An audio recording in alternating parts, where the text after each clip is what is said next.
Hoje, uma coisa que Deus tinha colocado muito no meu coração esses dias é falar sobre esse tema, expectativas.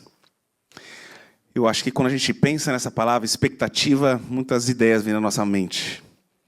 E é uma palavra que, como algumas no nosso dicionário, ela meio que fica entre tons de cinza, porque alguns podem vê-la como algo positivo, algo negativo. Assim como, por exemplo, quando a gente fala de uma ideia assim de ambição. Ambição é uma palavra também. No passado, talvez tinha uma conotação muito mais ruim do que boa, mas há controvérsias. E é no meio dessas controvérsias que eu queria falar a respeito de vocês sobre expectativas. E falando sobre expectativas, queria levar vocês a estarem lendo comigo um versículo muito breve. Eu até ia falar para vocês abrir a Bíblia, mas acho que nem precisa, né? Um versículo realmente muito breve. Nas palavras de Salomão, Provérbios 16, 9. O coração do homem traça o seu caminho, mas o Senhor lhe dirige os passos. Pense nisso. O coração do homem traça o seu caminho. Ele tem expectativas. Mas o Senhor é quem dirige os passos. É uma frase curta, muito profunda quando a gente pensa a respeito do nível de controle que a gente tem da vida ou daquele que a gente gostaria de ter. As expectativas a respeito de um certo controle. E sabe, uma frase que eu achei muito forte, ela diz: quase todo o tormento humano vem por causa das expectativas, que quando não atingidas, causam toda a sorte de frustrações e depressão. Expectativas parece uma palavra bonita, mas eu espero que até o final desse culto a gente consiga talvez ressignificar algumas ideias daquilo que a gente traz para o coração como expectativa. E essa é uma delas, porque acho que todo mundo tem expectativas ou já criou expectativas, ou ainda cria expectativas, né? Acho que desde que a gente cresceu, desde que é pequeno, a gente é cheio dessas ideias de expectativas. Quem nunca teve expectativa sobre o primeiro beijo, por exemplo, né? Será que foi bom, será que foi ruim? Eu não vou nem perguntar, porque às vezes o primeiro beijo foi com a pessoa que está do seu lado aqui, né? Então, para não ouvir nenhum feedback ruim, vamos deixar assim. Mas é assim, expectativas. Expectativas que a gente vai carregando com a vida e tentando entender até que ponto ela nos carrega. E eu queria ler um texto interessante, é de um ator desconhecido. Oh, not working. Oh, great. É de um ator desconhecido, e ele chama O Veneno Silencioso das Expectativas. Ele fala mais ou menos assim, siga comigo. Poucos males são tão aceitos e pouco questionados quanto as expectativas. Elas nascem disfarçadas de esperança, mas carregam em si o germe da frustração. O ser humano cria expectativas, como quem controla o futuro, projetando nos outros, nas circunstâncias e até em Deus aquilo que deseja, e não aquilo que foi prometido. As expectativas não respeitam limites. Ela exige sem perguntar, cobra sem avisar, e se ofende quando não é atendida. É um acordo silencioso, assinado apenas por quem espera, mas cuja quebra gera ressentimento real. Assim, a expectativa transforma pessoas em devedores e relacionamentos em campos de cobrança. No fundo, a expectativa é uma forma de soberba, a presunção de que a realidade deveria obedecer à nossa lógica e aos nossos desejos. E quando isso não acontece, quando quase nunca acontece, nasce a decepção, seguida da amargura, da acusação e do distanciamento. Porque o outro falhou, mas porque o coração esperava demais. Parece que não é assim, né? Não só as expectativas que a gente tem em relação a gente mesmo, mas tudo isso é carregado também para o outro, para Deus, para a vida e para as coisas, que quando não são cumpridas, como um contrato silencioso, que a gente nunca acordou, agora elas estão, jogando às vezes na cara um do outro, aquilo que nunca foi prometido, que nunca foi falado, que nunca foi acordado. E se a gente já faz isso com o outro, imagina com Deus. Parece que sempre querendo jogar um pouco na cara de Deus as coisas que não foram do jeito que a gente esperava. As expectativas parece que um pouco fora. E eu sei que a palavra expectativa às vezes parece, mas talvez um sinônimo de fé e esperança. E eu quero mostrar para vocês que não. Fé, esperança e expectativa são coisas bem diferentes. Fé é diferente de expectativa, apesar de acharmos de uma forma errada que ela é. Como diz o versículo em Hebreus 11, a fé é o firme fundamento das coisas que se esperam. Lembre-se, quem espera tem esperança. E a prova das coisas que não se veem. Essa é a fé. É um firme fundamento de coisas que você espera, com uma certa prova de coisas que não se veem. E como eu disse, quem espera tem esperança. Já a expectativa, ela não é assim. Ela coloca prazo para acontecer. Ela coloca data, ela coloca jeito e ela controla situações. Ou pelo menos ela tenta. Como eu disse, expectativa é diferente da esperança. A nossa esperança é naquele que nos chamou. É nele a nossa esperança. E como eu disse nesse parafraseado que quem espera tem esperança, aquilo que cremos e que descansamos a nossa esperança é naquele que nos chamou. E não naquilo que cremos que ele vai necessariamente fazer por nós do nosso jeito. E parece que é uma linha tênue, mas existe uma grande diferença entre os dois. Uma grande diferença. É como, por exemplo, como a gente vê ali em Salmos 62:5. Somente em Deus, ó minha alma, espera silenciosa, porque dele vem a minha esperança. Interessante, não parece ser algo que alguém que tem expectativas, mas alguém que entendeu uma coisa, que a hora que quem descansa a alma em Deus, de uma forma silenciosa, acaba tendo esperança. Porque espera, porque sabe que, na verdade, o controle não está nele, mas está naquele em que ele crê. E assim, não somente é a forma como muitos poetas e psicólogos vão falar a respeito de expectativas. Existem, inclusive, muitos livros que falam sobre expectativas como algo assim muito danoso. Mas a fé bíblica também expõe de uma maneira muito diferente o significado de expectativas, de fé, de esperança. E uma delas, que eu acho extremamente interessante, que eu gostaria de ressignificar também, é essa ideia de fé. Fé, eu acredito que todo cristão que cresceu ouvindo histórias como de Davi e Golias, pensa, a fé é como alguém como Davi, né? Um rapaz pequeno, com uma certa forma meio humilde, e ele de repente se vê na oportunidade de encarar um gigante. E ali ele não teme, ele não espera, ele pega, ele vai. Interessante. Claro que entendemos que já tinha sido ungido e algumas coisas tinham acontecido. Isso foi levado por um impulso de fé. Mas sabe o que é fé genuína, pura?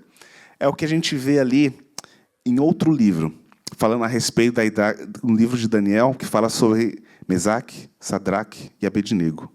3 homens judeus que foram levados cativos para a Babilônia. E ali na Babilônia, eles têm um dilema. O rei Nabucodonosor coloca um pedido, ou melhor, uma ordem, que aqueles que não se prostrassem diante da estátua que ele fez de si próprio, se auto-intitulando Deus, deveria ser jogado numa fornalha ardente. E assim não teria exceções. E assim foi com Sadraque, Mesaque e Abednego. 3 homens de Deus, em meio a um povo babilônico, tentando entender e agora Deus. E, é claro, quando numa situação dessa, o que não fazem são acusadores. E eles foram acusados. Aqueles 3 não se prostraram. Então, é lhe dado uma última chance. E é falado para eles, olha, se vocês não se prostrarem, vocês vão ser jogados na fornalha de fogo. E o que eles respondem? Olha, se Deus vai nos salvar ou não, a gente não sabe. A gente espera que sim. Porém, Ele salvando ou não, nós não vamos deixar de adorar o Senhor dos Exércitos. É Ele quem adoramos. E assim eles são jogados. E assim uma das maiores histórias de teofania na Bíblia, que é uma aparição de Deus de uma maneira mais concreta, ali acontece. Um 4º homem no meio da fornalha falando com os 3. Essa é uma fé genuína.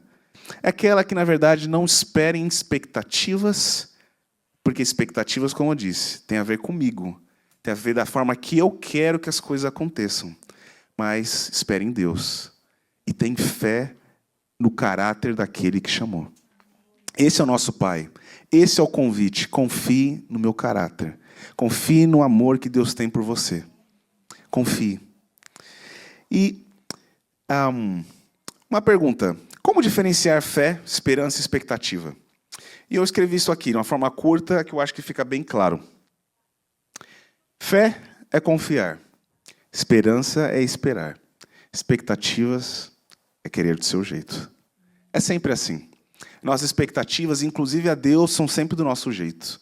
Elas não começam com seja feita a sua vontade. Ela começa com Deus, eu tenho um problema e esse problema é resolvido assim. Então, estou entregando na sua presença esse problema para ver se você resolve desse jeito. E Deus lá de cima, com uma paciência enorme, não sabe de nada. Muito inocente. Muito inocente. Mas assim somos nós, e assim, infelizmente, é o nosso coração. Que parece que se a gente não entende, a gente continua uma vida cristã, achando que vive a vontade de Deus, mas o tempo todo com isso aqui na mão, um controle. E parece que eu decido quando vai e quando volta, o jeito de ir e o jeito de voltar. E isso se estende para tudo, porque a nossa vida toda é afetada por essa ideia de controle. Eu acho que quem aqui é casado deve saber muito bem do que eu estou falando, né? Ou claro que não, né? Acho que, com certeza, todos os casais aqui já falam um para o outro, não, eu abdico do controle, até seu, né? Acho que todos nós queremos, de alguma maneira ou outra, ter o controle. E quando a gente não tem, a gente vira criança. A gente vira criança, porque assim é o coração do homem, sempre com dificuldade de entender algumas coisas. E eu queria falar a respeito disso, expectativas da vida. E ler uma frase para vocês que diz: quem se agarra a expectativas não dá espaço para compreender o plano de Deus a longo prazo. Qualquer situação, sendo boa ou má, só termina quando Deus diz que é o fim. Pense nisso.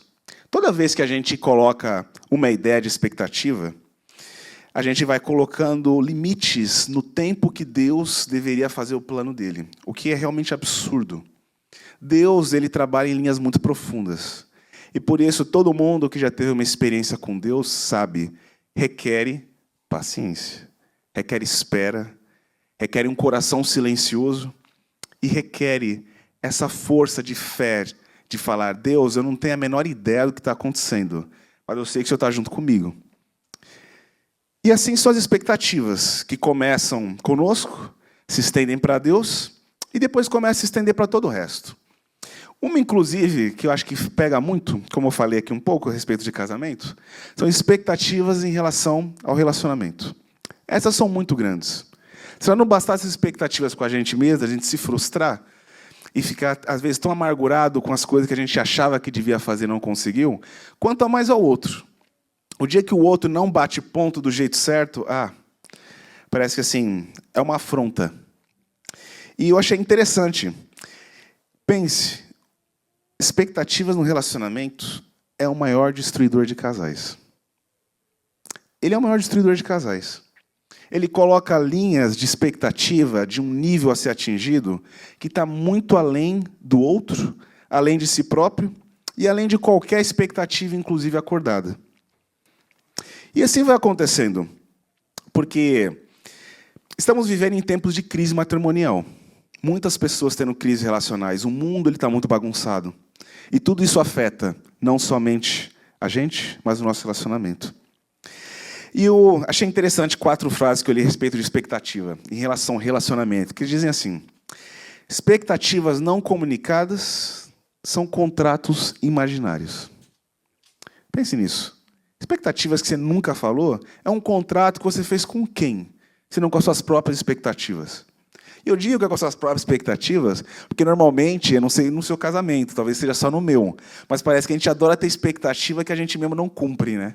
A gente adora falar assim, pô, você não fez tal coisa, mas você fez? Não importa. Não estou falando. Eu estou apontando primeiro, né? Parece que a ideia é essa. Quem sempre aponta a expectativa primeiro. Normalmente é a Miriam, tá, pessoal? Se vocês saberem. Outra frase interessante é: a decepção não nasce do que o outro fez, mas do que eu esperava que ele fizesse. Não é do que ele fez. Porque normalmente quem faz alguma coisa, inclusive, diz que vai fazer. Mas tem a ver com o que eu esperava que ele fizesse e não fez. Sempre parece que a gente está focado na falta. Inclusive, há muitos que dizem que o primeiro pecado do homem nós sabemos, né? A tentação de querer ser como Deus, tomando fruto. Porém, alguns dizem que o pecado, na verdade, começou um pouquinho antes. Começou com a necessidade de ficar olhando demais para o que falta. Eles tinham demais. Eles tinham tudo. Mas parece que tendo tudo, uma coisa chamou muita atenção. Só aquilo que faltava. A única coisa que faltava. E nós não somos assim? Parece que o nosso coração está sempre assim. Sempre com expectativas, sempre focado naquilo que falta. E já logo o outro do meu lado, ele nunca é o bastante. Não é o bastante para mim, não é o bastante para ele. Outra frase. Esperar que o outro pense como você é o início do conflito. Esperar que o outro pense como você é o início, eu diria, de todo conflito. A gente sempre gosta da ideia de pensar que existe esse negócio que chamam por aí de bom senso. E eu te digo, bom senso não existe, porque bom senso não é um senso comum. Pense nisso, bom senso não é um senso comum a todos. Cada um vai ter uma ideia muito diferente. Porém, a gente carrega essa ideia, que o outro deveria pensar igual eu. Já logo, se você não pensa, você está um pouco desajustado às minhas expectativas. E outra interessante, expectativas silenciosas gritam quando não são atendidas. Parece que a gente não percebe as expectativas que elas estão lá. A pressão. Você tem que. Até o dia que ela não é atendida. E nesse dia você não esquece. Porque ou você vai ouvir muito, ou talvez você falou demais. E aí daqui a pouco já não teve mais volta. Palavras, como dizem, né, são como pedras. Depois que atiradas, não voltam atrás. Expectativas, se a gente não cuidar, se tornam como pedras.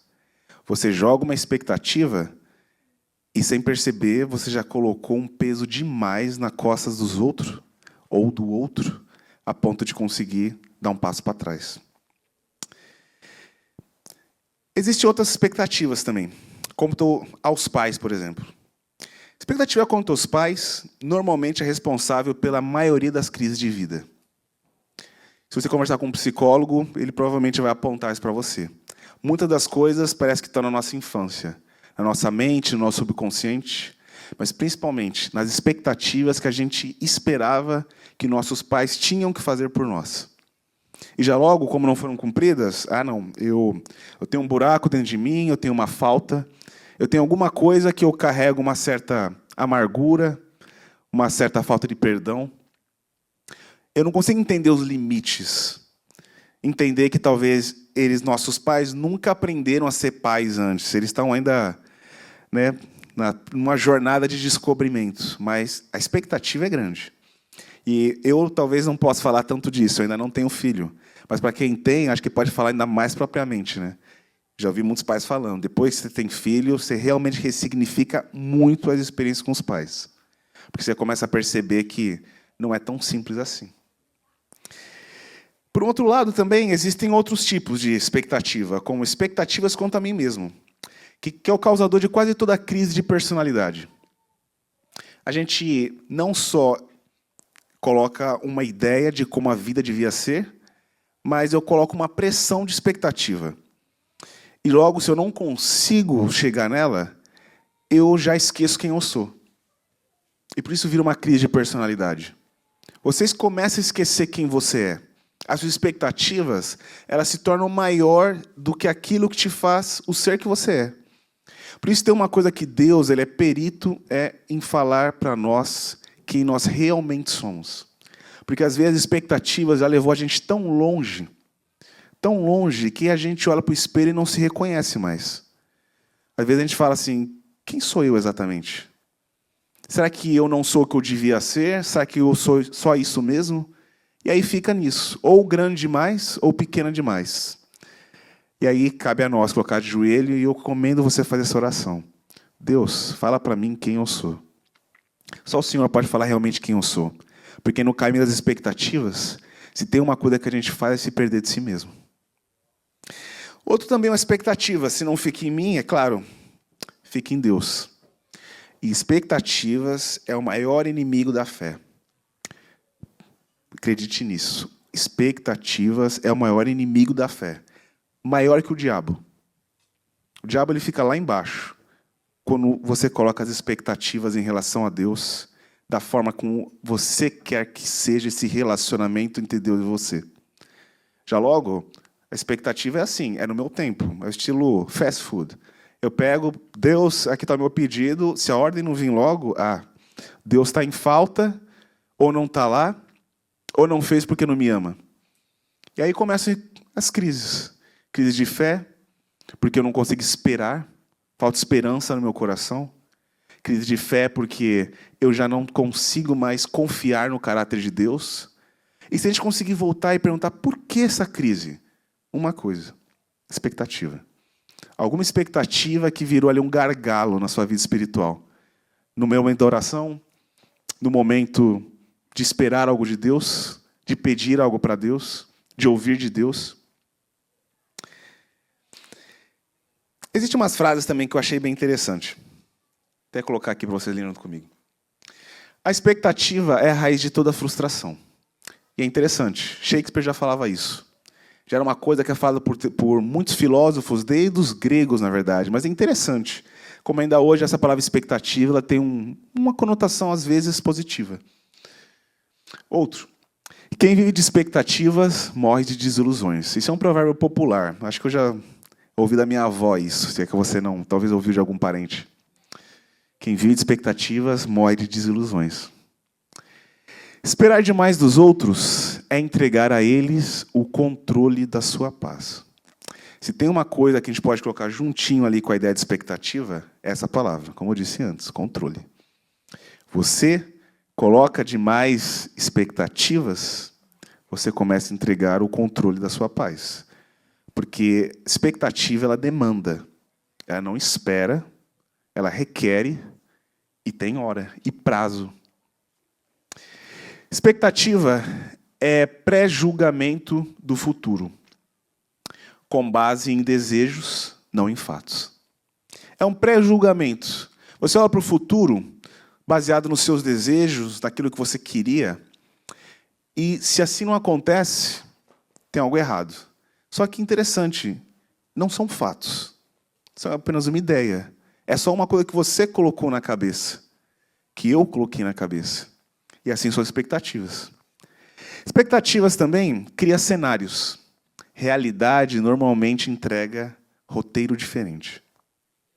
Pense nisso. Expectativa cria cenários, e muitos cenários na nossa mente. Porém, realidade, ela entrega um roteiro muito diferente. E é por isso que, às vezes, a maior parte das frustrações, como a gente falou antes, elas vêm das expectativas. Só por isso. Porque a realidade e nossas expectativas não batem. Elas não são coisas comuns umas às outras. E como está aqui a última, expectar é imaginar. Viver é aceitar. Viver é aceitar. Mais do que expectar. E sabe que com isso, expectativas elas não ficam só uma arma contra nós mesmos. Ela vira uma arma muito forte nas mãos de um outro, que tenta derrubar a gente a qualquer custo. O diabo adora essa ideia da expectativa. Ela cria cenários. E o jogo do cenário é um jogo que ele adora.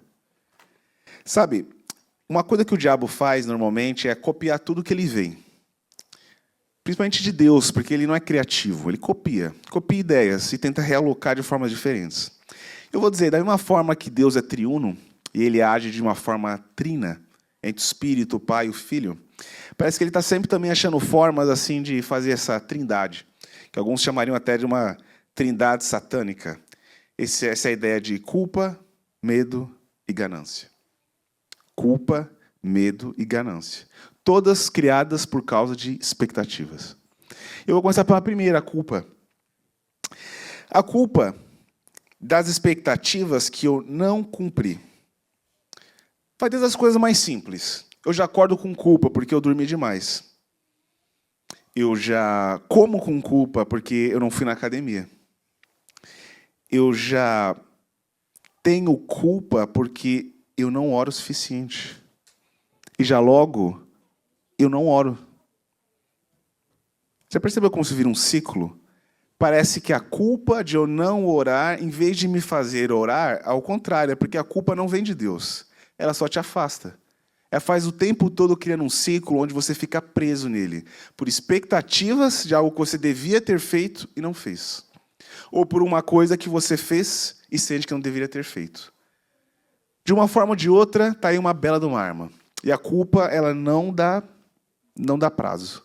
Ela não tem dó. E se você se deixa levar por ela, daqui a pouco tudo começa a virar uma expectativa. Que às vezes nem você colocou em você mesmo, mas foi um outro.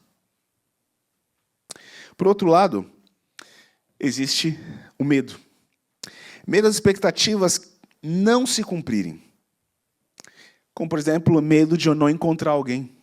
Estou solteiro, acho que não vou encontrar alguém, e já logo eu sou tomado pelo medo. Esse medo, às vezes, faz eu fazer as mais estúpidas decisões que eu poderia fazer na minha vida. Simplesmente porque eu tive medo. Interessante que até a Bíblia fala, no livro de Samuel, o medo na boca do profeta Samuel, ele fala, ele é tão forte que ele se torna um espírito. Ele fala de o medo é um espírito. De tanto poder que ele acaba, na verdade, tendo quando ele começa a tomar demasiado domínio. Ou o medo de perder alguém, se não é o medo de ter alguém. Esse medo de perder alguém cria as maiores loucuras que alguma pessoa pode fazer num relacionamento. Entre ciúmes, assassinato ou coisas que vão fazer o ser humano deixar de ser aquilo que ele nasceu para ser. E começa a se tornar uma outra coisa. Ou talvez quem diria medo de Deus, medo de não ser salvo, medo de naquele dia Deus me apontar e falar, você. De uma certa forma ou de outra, o medo vira uma arma. E toda arma que o diabo usa contra a gente, ela acaba tentando sempre, começando pela nossa mente, vai para o coração, mas sempre termina com uma arma que vai contra o nosso espírito. Nos atrapalha de orar, nos atrapalha de perdoar, nos atrapalha de se perdoar, e ao contrário, começa a viver uma vida que é ditada por medo. E esse último dessa trindade, como estão falando, ganância. A ganância é um negócio interessante, porque eu poderia definir como a vontade desmedida de querer sempre mais. Pense nisso, é uma vontade que já não tem limite. Ela tem sempre mais. E você perguntar assim, até onde vai? Nem a pessoa consegue dizer até onde vai. Fica um número imaginário, fica uma coisa assim, porque parece que o coração não se contenta. E já logo eu sou tomado pela ganância. Uma ganância das expectativas, das coisas que eu gostaria de ter mais. Gostaria de ter mais dinheiro, gostaria de ter mais sexo, gostaria de ter mais controle. Não é a vida de quase todo mundo aí fora, na televisão, quando a gente olha, motivado por isso? Sexo, dinheiro, poder. 3 sensos de ganância que levam o ser humano às expectativas mais complicadas que levam alguém fora da presença de Deus. E como eu disse antes, até essa palavra, estou falando sobre ganância, eu estou fazendo um toque sobre ambição. Ambição é diferente de ganância. Ganância é quando não se encontra gratidão pelo agora e quando nunca alguma coisa é o bastante. Por isso eu diria, ambição parece que é uma palavra complicada, mas parece que é um motivador de certas coisas que vão nos levar a gente querer crescer.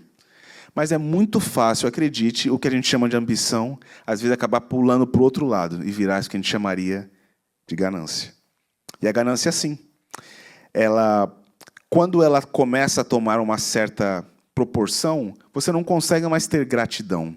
Nunca é o bastante. Sempre falta alguma coisa. Eu sei que eu poderia estar melhor, poderia ter mais. Não somente na minha vida, mas poderia ter mais do outro. O outro poderia ser melhor. Ele poderia fazer mais. Ele não faz o suficiente. Alguma coisa está faltando para que realmente fique balanceado. Já logo, a ganância faz até com que o meu eu ele se torne maior. Porque eu começo a olhar para baixo e falo assim, vocês, ou você, ou a vida, não está seguindo a expectativa no nível que eu deveria estar vivendo. Eu não sei de onde saiu esse nível. E por que a gente colocou ele lá. Mas se a gente não tirar ele de lá, a expectativa pode causar um dano muito maior do que a gente imagina. E eu queria não me estender muito, Inclusive, vindo para uma parte de conclusão a respeito daquele primeiro texto que eu li para vocês, esse Ator Desconhecido, que ele termina de uma maneira bem interessante.